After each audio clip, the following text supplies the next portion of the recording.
칼슘이 그럼 뼈에서 부족한데 그럼 뼈로 가지 어디로 가느냐라고 생각하실 텐데, 제일 첫 번째 생각하셔야 되는 건, 이런 분들은 이 골다공증이 생길 가능성이 굉장히 높아지고, 지금 당장 골다공증이 없어도 곧이어 골다공증의 문제가 이어질 가능성이 매우 높아진다라고 이해를 하시면 됩니다.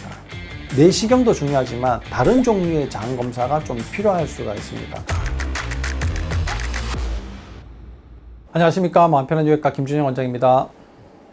오늘은 칼슘에 대해서 말씀을 드릴 건데요, 칼슘을 섭취하는 것이 골다공증에 도움이 될까에 대해서 설명을 드리도록 하겠습니다. 만성염증이 있으면 칼슘을 먹어도 뼈로 흡수되지 않나요? 우유에 칼슘이 많다, 이렇게 이제 대부분들 알고 계시죠? 어떤 분들은 이제 칼슘 영양제를 이제 드시기도 합니다. 골다공증이 있을 때 칼슘 보충을 하는 음식과 영양제들이 내가 원하는 곳으로 가지 않는다라는 걸 꼭 알고 계셔야지 됩니다. 칼슘이 그럼 뼈에서 부족한데 그럼 뼈로 가지 어디로 가느냐라고 생각하실 텐데, 제일 첫 번째 생각하셔야 되는 건, 우리 몸에서 칼슘이 가장 많이 들어있는 곳이 뼈죠. 그러면 뼈에 있어야지 되는 칼슘이 도대체 왜 빠져나갔느냐, 왜 없어졌느냐, 이걸 이제 먼저 이해를 하셔야 됩니다. 이 칼슘이라는 것이 어떤 곳에 쓰여지냐면, 제일 첫 번째는 내 몸에서 만들어지는 여러 이제 만성염증을 꺼트리기 위해서 칼슘이 사용되게 됩니다. 만성염증을 꺼트리려면 소화기처럼 이제 칼슘이 꼭 필요한데요, 이 만성염증이 너무 심해서 이 세포가 곧 망가질 위기에 있는 곳은 칼슘이 다량이 급속하게 빠른 속도로 이제 들어가게 되거든요. 그러면 세포가 팍삭 망가지게 되는 거예요. 이 망가졌다는 신호를 받은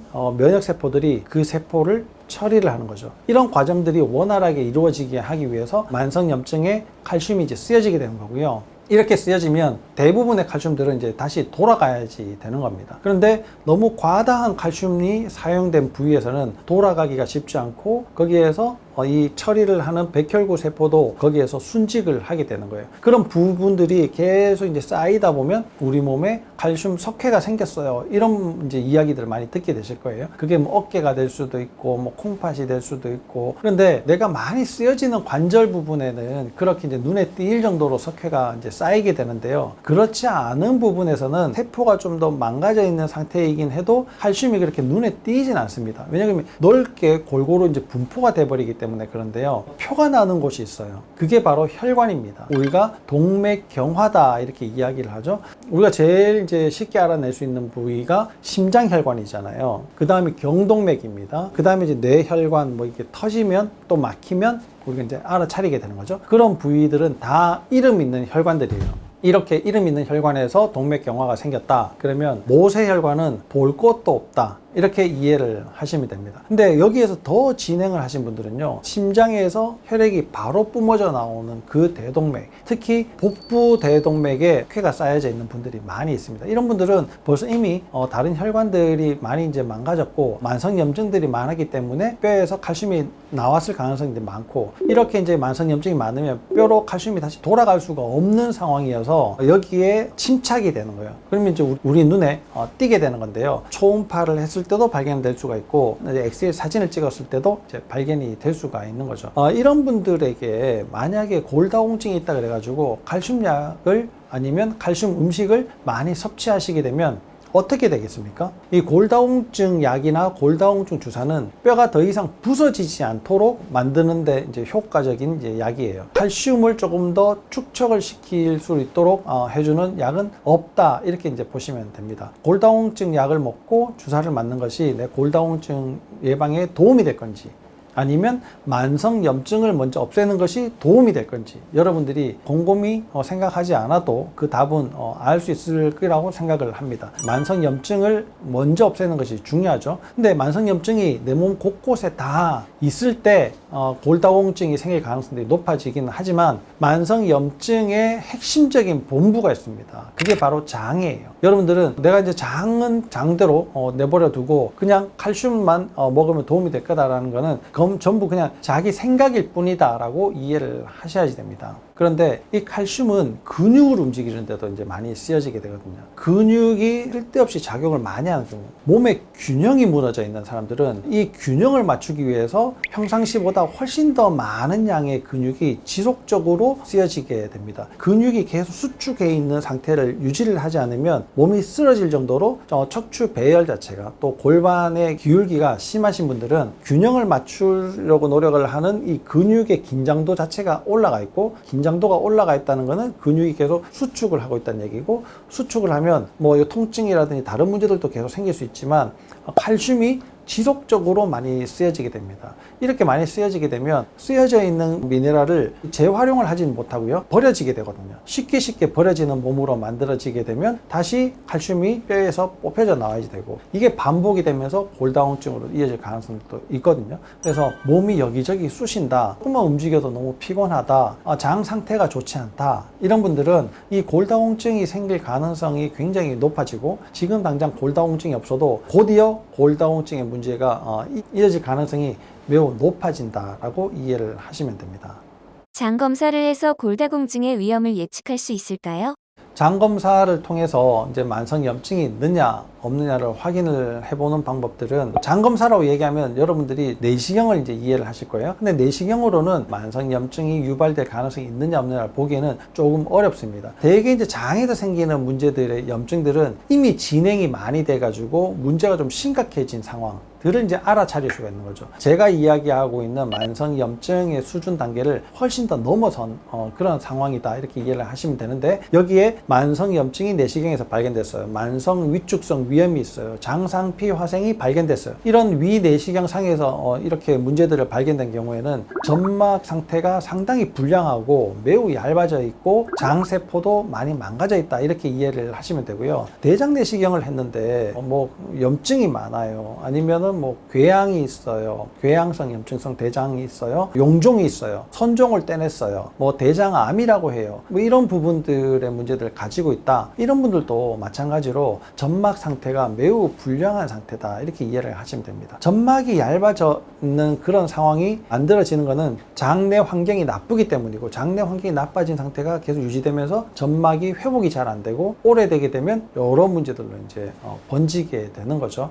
그래서 장 상태를 조금 더 면밀하게 검사를 하는 데는 내시경도 중요하지만 다른 종류의 장 검사가 좀 필요할 수가 있습니다. 제일 첫 번째는 내 장에 나쁜 균이 있는가 없는가를 확인해 봐야 되는 거죠. 유해균이라고 하는데요, 그 균 상태를 알아보면서 내 세포들이 제대로 작용을 하고 있고 만성염증에 이제 노출이 되어 있는지 어떤지를 확인해 보기 위해서 유기산 검사, 그러니까 아침 첫 소변으로 하는 소변 검사인데요, 그걸 이제 확인을 해보고 어느 정도 예측을 하게 됩니다. 또 두 번째는 내가 먹지 말아야 될 음식들, 즉 이제 소화를 잘 못 시키는 음식, 오랫동안 반복이 되고 지속되면서 일으키는 만성 음식물 알러지, 그러니까 이제 음식 불내성 검사라고 하는데, 그런 검사들은 이제 혈액 검사로 할 수가 있고요. 또 장세포가 많이 망가지게 됐는데 쉽게 회복이 안 되는 것은 중금속 때문이기도 하거든요. 중금속은 혈액으로도 검사를 하지만 모발로도 이제 검사를 할 수가 있습니다. 그래서 여러 방법, 여러 채널들을 통해서 내 장 상태를 확인해보고 만성염증이 많을 걸로 예측이 된다고 하는 분들은 당연히 골다공증이 있을 가능성도 매우 높게 되는 거죠. 저희 병원에서는 이제 척추 사진을 찍으면서 갈비뼈라든지 여러 이제 골반뼈까지도 이제 확인을 할 수가 있으니까, 그런 뼈들과 이 장 검사 상태를 이제 같이 종합적으로 확인해 보면 이분은 골다공증이 있다 없다가 더 뚜렷하게 이제 선별이 되고요. 그런 분들에게 골다공증 검사를 한번 해보시는 게 좋겠습니다, 이게 권유를 드리면 거의 100%에 가깝게 이제 골다공증 수치가 나쁘게 나오는 경우들이 허다하게 많이 있습니다. 이런 분들한테 접근할 때 칼슘부터 드리는 게 아니고 장에 생길 수 있는 만성 염증이 유발되는 원인부터 먼저 제거를 하고 장 상태를 회복시키는 것이 첫 번째다, 이렇게 설명을 드리고 있습니다. 건강한 우유를 고르는 방법은?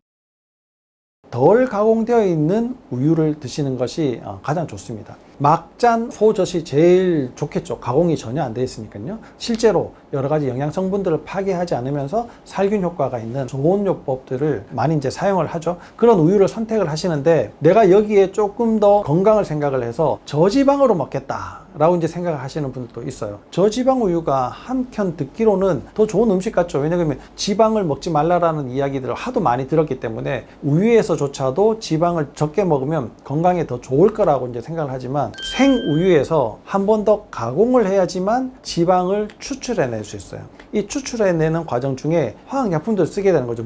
우유는 점점 더 우유가 아닌 걸로 만들어져요. 우유를 먹고 유당불내증이 있는 사람들조차도 쉽게 먹고 배탈이 나지 않도록 이제 해줄 수 있는 그런 이제 우유는 형태만 비슷하고 색깔, 빛깔만 비슷하지 우유가 아닐 가능성이 점점 더 높아지게 되는 겁니다. 그래서 사람의 손을 가능하면 거치지 않은 우유를 드시는 것이 훨씬 더 좋고 너무 자주 과다한 양을 섭취를 하지 않는 것이 두 번째 주의하셔야지 될 점이죠. 요즘은 또 이제 뭐 동물성 고기가 뭐 문제다, 고기를 덜 먹어야지 되고, 그래서 대안으로 하는 게 채식을 해야지 되고, 야채를 많이 먹어야 되고, 샐러드를 먹으면 건강에 좋고, 이런 이야기처럼 똑같이 우유 대신에 두유를 먹어야 된다. 식물성 우유 이렇게 이제 좋게 이름을 이제 포장을 해서 이제 판매를 요즘 또 많이 하고 있죠. 근데 식물에서 그런 성분들을 추출하기는요 더 하늘의 별 따기예요. 그러니까 엄청 더 많은 화학적인 가공 처리 과정을 거쳐 가지고 만들어지게 되는 겁니다. 이런 과정들이 많으면 많을수록 문제예요. 왜 정제 탄수화물들이 나쁘냐? 정제하기 위해 가지고는 더 많은 과정들을 거쳐야지 되기 때문에 정제 탄수화물들이 나쁘다라고 이야기를 하는 것처럼 이게 많은 과정을 거치면 별로 좋지 않은 것이 우유에도 마찬가지고요. 우유를 만들어내는 것보다 더 많은 가공들을 해야지 되는 것이 식물성 우유 제품들입니다. 뭐 제일 흔하게는 두유인데요. 그런 제품들을 너무나 자주 또 과다하게 섭취하는 것이 건강에는 좋지 않을 가능성이 훨씬 더 높다. 이렇게 이해를 하셔야 됩니다.